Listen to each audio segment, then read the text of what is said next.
خوشی کا موقع ہے، کرنے دو، یہ راضی ہے ہوئے، گناہگار ہیں آپ، تو کم از کم اپنے آپ کو گناہگار نہ کریں، اس پر سوال ہوگا۔ اسی لیے حدیث میں ذالک اضعف الایمان، یہ ایمان کا ضعیف ترین درجہ ہے، دل میں برا جاننا، اور اس سے بھی اگر گر گئے تو بھی ایمان کا کیا ہوگا پھر؟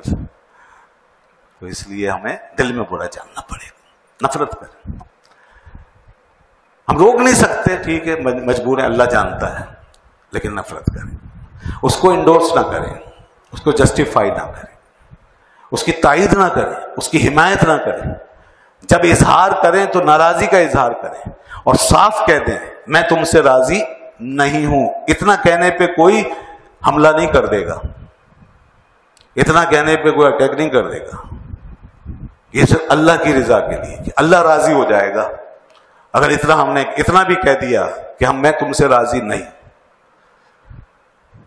لیکن لوگ تو شریک بھی ہوتے ہیں، باقاعدہ بچوں کی خوشیوں کے لیے، خاندان کی خوشیوں کے لیے، قوم کی خوشی کے لیے، لیڈروں کی خوشی کے لیے، کارکنوں کی خوشی کے لیے، جی اپنے پیٹی بھائیوں کی خوشی کے لیے شریک بھی ہوتے ہیں کہ جی اب ساتھ چلنا پڑتا ہے۔ نہیں نہیں نہیں، یہ گناہ پر گناہ ہے، راضی بھی ہوئے ساتھ بھی دیا تو یہ تو پورا وہ گناہ کا عمل ہوا ہے، اور دونوں ایک ہو گئے بالکل، جس نے کیا اور جس نے ساتھ دیا دونوں ایک ہی سطح پر ہیں، دونوں برابر ہیں۔ تو اس لیے بچیے، جہاں تک روک سکتے ہیں روکیے، اور یہی وہ کام ہے زمین پر کہ جس کی وجہ سے جو آخری ڈیڈ لائن ہے، جس کی وجہ سے اللہ تعالیٰ کی رحمت آتی ہے، بس یہ ڈیڈ لائن کراس ہو جائے تو پھر رحمت کے دروازے بند۔ پھر حدیث میں آتا ہے پھر تم دعائیں مانگتے رہو گے، اللہ تمہاری دعائیں نہیں سنے گا۔ برائیاں ہو رہی ہیں تم روک نہیں رہے، تم ان سے راضی ہو، تو پھر اس کا کیا رہ گیا؟ تم نے اللہ کا کیا رکھا معاشرے، اس کی کون سی چیز رہنے دی؟ اب اس کا پاور ہی ہے، رضا تو ساری اڑا دی، رضا کے دائرے سے تو باہر نکل گئے، اب سے پاور ہے اس کا جو تم پر اپلائی کر دے گا، اور جب وہ اپلائی کر دے گا تو فرمایا پھر قحط آئیں گے، پھر زلزلے آئیں گے، پھر طوفان آئیں گے، پھر وبائیں بلائیں یہ تمہارا سامنا کریں گی، تم ان سے درپیش ہو جاؤ گے، پھر یہ چیزیں پیش آئیں گی۔ تو دیکھیے وہ ہو رہا ہے، تو اس لیے ہمیں اس سطح پہ رہنا ہے کہ ہمیں برائی کو برائی کہنا ہے۔ ایک شخص نے نماز نہیں پڑھی، مجھ سے راضی ہے نہیں، آپ بے شک نماز پڑھ کے آ گئے لیکن آپ اس سے راضی نہیں ہوں گے۔ اگر آپ اس سے کہہ نہیں سکتے نماز کا تو کم از کم راضی نہیں ہوں گے، یہی کہیں گے کہ میں تو اس کام کو غلط سمجھتا ہوں، برا کیا تم نے۔ اور دیکھیے ایک اور سطح بہت خطرناک ہے راضی ہونے کے حوالے سے، کہ برائی کے ساتھ راضی ہونا زیادہ گناہگار بنائے گا، اور کبھی کبھی ایسا ہوتا ہے کہ ایک شخص کفر بکتا ہے یا کوئی کفر اور شرک کا کام کرتا ہے اور ہم اس سے راضی ہیں، تو یہاں تو ایمان ہی گیا، اتنا اہم مسئلہ ہے۔ اگر کفر اور شرک کے کام سے راضی ہو گئے تو ایمان بھی گیا، ہم مومن ہی نہیں رہے، ابھی تک ایمان بچا ہوا تھا، اب ایمان بھی گیا۔ تو یہ جو برائی پہ ناراض ہے وہ کفر سے راضی ہو ہی نہیں سکتا، اور جو برائیوں سے راضی ہوتا چلا جائے گا وہ بالآخر کسی کا کفر بھی قبول کر لے گا اور اس سے بھی راضی ہو کر کھڑا ہو جائے گا، اور جب وہ یہ کر لے گا تو پھر وہ مومن نہیں رہے گا۔ کسی نے خدا کا انکار کیا، نماز کا مذاق اڑایا، آپ ناپسند کریں۔ ٹیلی ویژن پر ایسے ڈرامے فلمیں عام ہیں جس میں کفر کی باتیں ہو جاتی ہیں، اور جان بوجھ کے اب الحاد و بے دینی پھیلائی جا رہی۔ اگر ہم اس سے راضی ہو گئے تو ہمارا کفر ثابت ہو گیا۔ اگر وہاں شرک کے جو رسمیں ہو رہی ہیں، بت پرستی ہو رہی ہے، پوجا ہو رہی ہے، شرک ہو رہا ہے، غیر مسلموں کا پروگرام ہے، اگر ہم اس سے راضی ہو گئے تو ہمارا ایمان ختم ہو جائے گا۔ تو کتنا بچنا ہے، کتنا بچانا ہے اسے، یہ بہت نام ہے۔ قرآن پاک نے فرمایا جب تم دیکھو کہ اللہ کی آیتوں کا مذاق اڑایا جا رہا ہے تو ایسے لوگوں کے ساتھ مت بیٹھو، فوراً اٹھ جاؤ، حتیٰ یخوضوا فی حدیث غیرہ، یہاں تک کہ کسی اور بات میں لگ جائے، تم اس وقت بالکل ان کا ساتھ مت دو۔ تو جناب امر بالمعروف بہت اہم ہے. کاش ہماری حکومتیں اس قسم کے ادارے بناتی اور یہ کام اپنے ذمے لیتی. یہ ان کا کام تھا سب سے پہلے، پھر ہمارا کام شروع ہوتا ہے.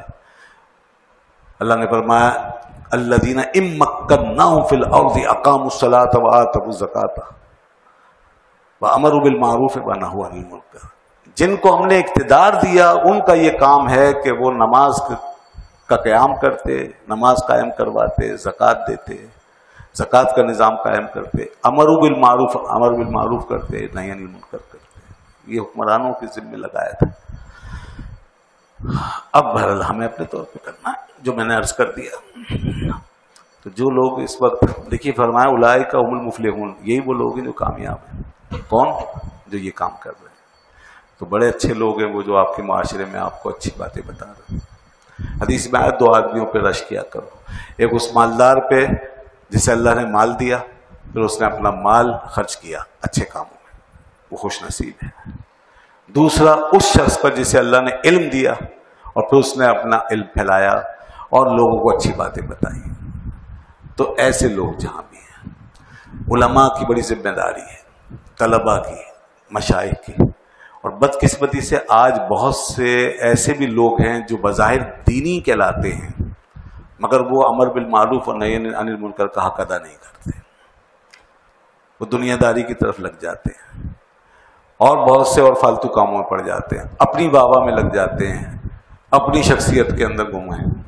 وہ کام کر رہے ہیں، وہ اپنی کیپیسٹی میں اس کا حق ادا نہیں کر رہے جو ان پہ فرض ہے.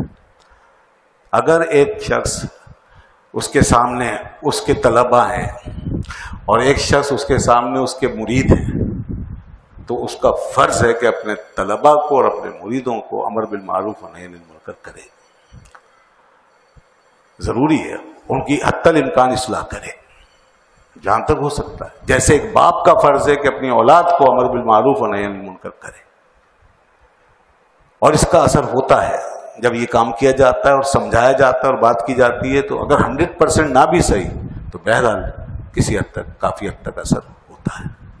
لیکن جب ہمیں اس کی فکر ہی نہیں ہے اور ہم چھوڑ دیں ایسے ہی کہ مرید ہمارے اور طالب علم ہمارے اور ہمارے معتقد جو چاہیں کریں اور ہم اسے نظر انداز کر دیں تو ہم مجرم ہیں. یہ جرم ہے. جیسے ماں باپ بھی سب میں نے بتا دیا کہ اپنی اولاد کو چھوڑ دیں ایسے، ان کی تربیت نہ کریں تو وہ بھی مجرم ہے. ہر شخص کی ذمہ داری ہے، ہر شخص کی. اللہ اکبر. اور یہ فلاح کا راستہ ہے بس. اس کے علاوہ ناکامی اور نامرادی. اور جب انشاءاللہ یہ کام کریں گے نا ہم تو دعائیں بھی قبول ہوں گی. پھر دعا مانگیں دعا قبول. لوگ بہت سے آتے ہیں کہتے ہیں دعائیں قبول ہی نہیں ہوتی. وظیفے پڑھتے ہیں، چلے کرتے ہیں، سب کچھ کرتے ہیں مگر کام نہیں بنتا. کام کہاں سے بنے گا؟ آپ یہ کام جو اللہ نے فرمایا وہ تو کر ہی نہیں رہے، اس کو تو بھلایا ہوا ہے بالکل. کہیں بھی دیکھتے ہیں آپ کوئی بات ہی نہیں کرتے، ہے ہی نہیں، احساس ہی نہیں اس کا کہ بھائی کوئی اچھی بات کریں، کسی کو سمجھائیں، کسی کو منع کریں. کہیں بھی جہاں کر سکتے ہیں وہاں بھی نہیں کرتے. تو پھر کام کیسے بنیں گے؟ پھر دعائیں کیسے پوری ہوں گی؟ دعائیں پوری ہوں گی جب یہ کام اللہ کے حکم پہ عمل ہوگا. اور ایسے لوگوں سے دعائیں بھی کروائیں بے شک جہاں پہ لوگ دین کی خدمت کرنے والے ہوں، دین کی تبلیغ کرنے والے، دین کی خدمت کرنے والے، ان ماحولوں میں جا کے ان سے دعائیں لیں. وہاں انشاءاللہ برکت ملے گی اس کی آپ کو. یہ قرآن و حدیث کا درس، یہ واعظ و نصیحت کی محفلیں، یہ سب سے زیادہ مقبولیت کی جگہ ہیں. سب سے زیادہ تنہا ساری رات نفل پڑھنے، تلاوت کرنے اور چلے کرنے سے کئی زیادہ افضل ہے یہ چیز. یہ عین قبولیت کا مقام، کیونکہ اس میں اللہ کے حکم پہ عمل ہو رہا ہے. وہ چیز جو ہے جو اللہ نے فرمائی یہ کرو تو وہ کام کیا جا رہا ہے. اور باقی ہم جو دوسرا کام کر رہے ہیں وہ اپنی مرضی سے کر رہے ہیں، اس کا حکم تھوڑا ہی ہے. وہ اپنی مرضی سے نہیں بھی کریں گے تو اللہ ہم سے نہیں پوچھتا اس کے بارے میں کہ تم نے نوافل اتنے پڑھے نہیں پڑھے، قرآن اتنے ختم کیے نہیں. اس کا نہیں پوچھے، اس کا ضرور پوچھے تم نے یہ کام کیا نہیں کیا. تو ظاہر ہے اس میں پھر اس کی رضا ہے. تو ایسے ماحولوں میں بڑی برکت ہوتی ہے.